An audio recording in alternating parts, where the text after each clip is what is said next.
Okay, recording this video on Sunday, the 17th of November 2024, just gone 4:16 a.m. Chicago time. Do hope you are doing well. So it's the weekend, time for another weekend futures market recap, where I go through 15 of the largest futures markets and I show you what I'm seeing on my charts.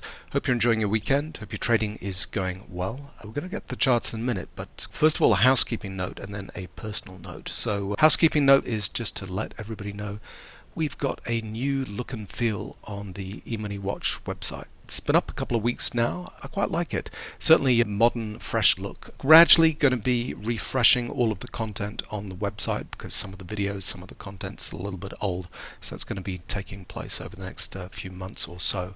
But if you are a subscriber to the Better Indicators, we've also refreshed the Getting Started video. So if you log into your account, scroll down to the Getting Started video, this is the new video. About 20 minutes long, goes through the new indicators, the settings, the setups, signals for entries and exits, and I think that's pretty useful. We've also now got a series of onboarding emails. There's 10 of those over the first 10 days that you're subscribed to the indicators, and so if you've been subscribed for a while and you want to see what the new subscribers are receiving, you can just click on any of these links. If you've been using the indicators for any length of time, these will be fairly obvious and straightforward. Anyway, so that's on the housekeeping side of things. And then on a more personal note, managed to tick off one of my bucket list items, and we went to see Waaaaiiit, which is quite a mouthful. That's the Basque name of a little chapel, north coast of Spain. This is all the Basque region of France and Spain, and it's about 45 minutes away from us here in Biarritz, and this is why it's famous, because it was used for the filming location in Game of Thrones. Daenerys, one of the characters, decides to go after the throne, and she goes to the Dragonstone castle, and that's what they made it look like in 3D rendering, and this is what it actually looks like. This is the stairs that you take up to the chapel on the top of this location, and then when you're looking down from those stairs, that's what you see going down. It's absolutely a spectacular place. They had to close it for a number of years for renovations, because after it came out on the Game of Thrones TV series, there were so many visitors that it couldn't take the wear and tear, and so they closed it for about 3 or 4 years, I think, until they rebuilt everything. They now limit the number of visitors. So a lot of people showed up on this Sunday afternoon expecting just to be able to climb down and then climb up to the chapel. But if you hadn't booked, you weren't allowed. If you happen to be anywhere in the region, if you're near San Sebastian, definitely worth taking a look at. That's Waaaaiiit. Anyway, so let us talk about some charts. So let's do the E-mini first. We'll go daily all the way down to the tip bar charts, and then we'll deal with the futures. Well, we got the little bit of weakness that we were expecting after the Rambo patterns. Daily chart of the E-mini, you can see this was the jump after the Trump victory, and it led us into Rambo patterns at these highs. Rambo patterns, remember, is low average trade size, so that's amateurs playing at the extremes, and it's a potential reversal of an amateur breakout. We often get weakness after Rambo patterns here and here and here. Whether it's a reversal or not, I don't think so, because we haven't seen professional activity yet, but we've definitely sold off there. And we've got ourselves what we call an island reversal. This is an island reversal where we gap down and then we reverse and gap up, and we leave behind this little island of price prints. Similarly, happening here, we gapped up because we had the overnight activity with the Trump win, and we've now gapped down, and that's left this little island of price prints, and that's an island reversal. It came after cyclical resistance on the 135-minute chart here. On better sine wave, you can see we overshot resistance on the lowest time frame and were caught by resistance on the next highest time frame. Similar to this point here, we overshot the lowest time frame, we were caught by support on the next highest time frame. We bounced from there, and so we've had some weakness. We got a cyclical support due on the 135-minute chart coming in here. That'll be interesting. I don't think we're done testing on the downside, and I'll show you as we go down through the time frames why that is the case. So blue professional bars come in on the 45-minute chart, which is all very good. So here's the previous island reversal. There we go. Blue professional bars come in, we test, and then we bounce. That was a nice little gotcha trade down here where we caught out a lot of people and then we gapped up from there. Similarly, this is the island of activity that we've left behind. On the 45-minute chart, there's no amateur bars here, there's no blue professional bars at the highs, but the blue professional bars are coming in on the lows here. we have a bullish divergence pattern, but it's right on the 0 line. So we'd expect to see a flush pattern that comes in with a little bit of weakness. So expect a nasty print on better momentum over the next few days to put in that flush pattern. We'll see if we get cyclical supports coming in and catching this. Here's our resistance that we've got. We've got to play this thing out, resistance to support on the highest time frame. So we've got a little bit of time before that all catches and we start to test the highs. 15-minute chart. You can see we got a nice sign of weakness here. It was mirrored by sign of weakness on the better sine wave chart. So that was a nice little trade to the downside. There's the Rambo patterns making new highs. And we've got super high average trade size coming in here, just like we did on this low down here. But there we go. We got that bullish divergence on the 0 line. We're coming down. We've still got to put in a decent print. This is getting the move going, this exhaustion sell at that point. So we maybe need to see a similar print exhaustion sell on the downside to flush everybody out before we can reverse and go the other way. And timing wise, yeah, we're below supports here. We've not put in any end of trends on the 15-minute chart, so we've just got some time to kill before that catches and we go test the highs. So we're closing this gap. Who knows if we're going to get to 5,800?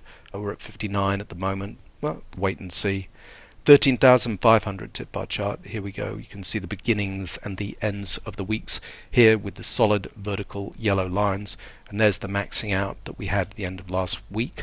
I talked in last weekend's video saying yes, we were going to have some weakness, but we needed the pullback to end of trends, all the trending activity to play itself out.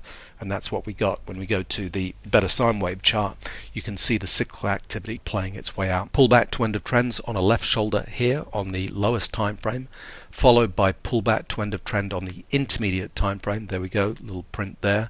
So that's the left shoulder, that's the head being made.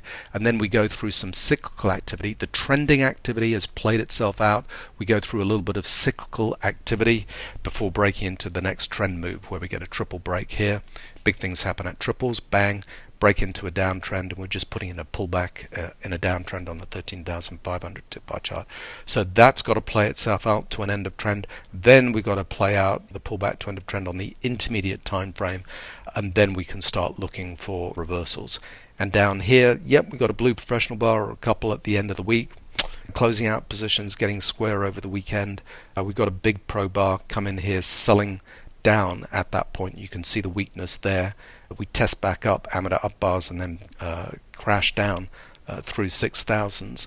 So we've got to go see blue professional bars on the lows down here. So we're not all over on the downside. Just wait until that sets up the next few days for that next reversal trade. So there we go. That's some thoughts on the E-mini and what we're likely to do over the next week or so. Also been sitting on a couple of charts that I should have showed you over the last couple of weekends. Got a comment from Waaaaiiit Chen on the YouTube channel. From what I can read, very keen on the commodities sector at the moment and wanted me to take a look at the copper and sugar charts on higher time frames. So I'll do that now. But just to say, remember, we've got strength in US equities and US dollar. When the US dollar is going up, the commodities complex is always going to struggle a little bit because they're priced in US dollars. So if the US dollar is going up, that's going to put some pressure, downward pressure on commodity prices. So let me just show you. This is the copper chart. This is the 4 chart setup that we use on the better indicators with the lower time frames on the right hand side, the higher time frames on the left hand side. 2 ways of looking at the market in terms of price and volume momentum here. Always say look at the top left hand chart for directionally what's going on.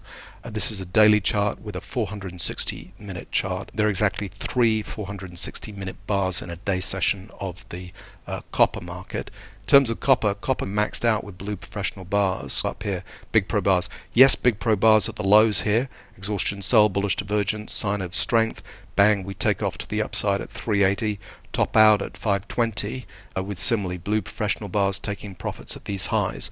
You can see that here we moved into a downtrend because we're below the trailing stop on better pro-am, the background's in grey, and each of these moves back up have been weak. Amateur up bars, not on this move here, but if you go down to the 460-minute chart, you can see here classic, these are stair-step trades. So Rambo patterns, because the amateurs get a little bit too excited, we move back down. Amateur up bars, it's weak, we come back down, and then the professionals managed to get it all the way back up to 480, and there they come in on the retrace, and that's a stair-step trade. We've had no blue professional bars on the way down here.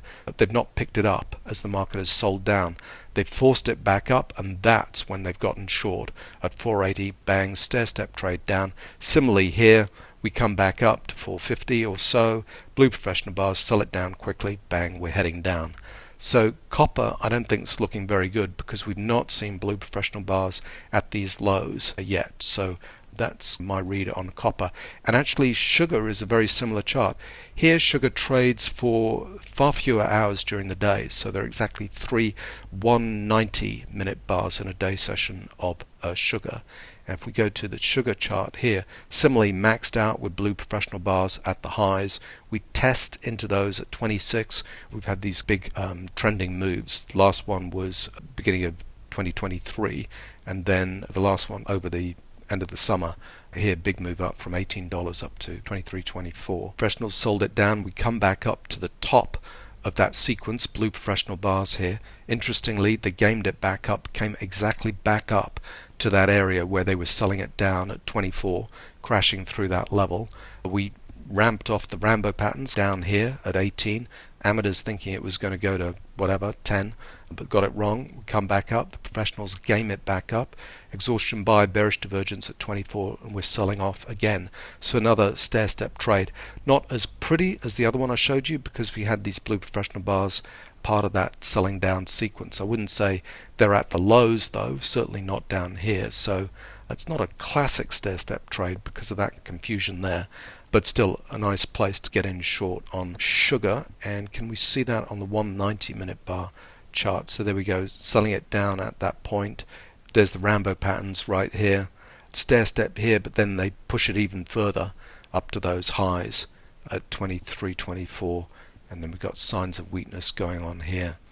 We'll see what's going to happen over the next few weeks, but that's why I'm not so keen on those commodity markets at the moment. But let's see if we can see some other opportunities with the tip bar charts rolling through from the Forex contracts first. So here's the Euro chart. Euro chart's continued to weaken. This is the Trump victory, and we sold it off. So it was Trump getting in, positive for the equities market, positive for the US dollar, and all of the other currencies sold off super hard. Bang. Come back up, blue professional bars. We overshoot a little bit, and then as soon as we come back down, we get continual weakness at the beginning of this week. On the retrace, here's these big pro bars getting in on the retrace, not necessarily right here at the lows. Again, Rambo patterns down here, gone a little bit too far too fast. Amateurs thinking we're going to parity, so we could easily have a little bit of strength in the euro until the professionals step back in, sell it down, and we get exhaustion sell, blue professional bars at the lows. So the euro is still weak. British pound, same story. The professionals gamed it up here. Big pro bars come in, force it up. They're not there on the way down. I mean, this is selling it down through that previous low that we bounced off, 28 and a half, here, and here. So these blue professional bars are crashing us through that 28 and a half level down. Bang, we keep going. No blue professional bars at the lows, no exhaustion sell at that point. Got excited with exhaustion buy. That volume's now run out of steam, and we're going back the other way. So British pound not looking good. Aussie dollar, similar thing, although the Aussie was more difficult to trade. So there's the Trump trade that we came all the way back up to 67s almost, and then we rolled over. Here we've had again crashing through that support at, what was that, 65 and a half at that point there. Blue professional bars selling it down. Now this is looking a little bit more constructive. We've got blue professional bars coming at the lows, but no exhaustion sell yet. So that's missing from the equation. And then Japanese yen. Japanese yen's being gamed up, and this is a very similar pattern that we had the week prior.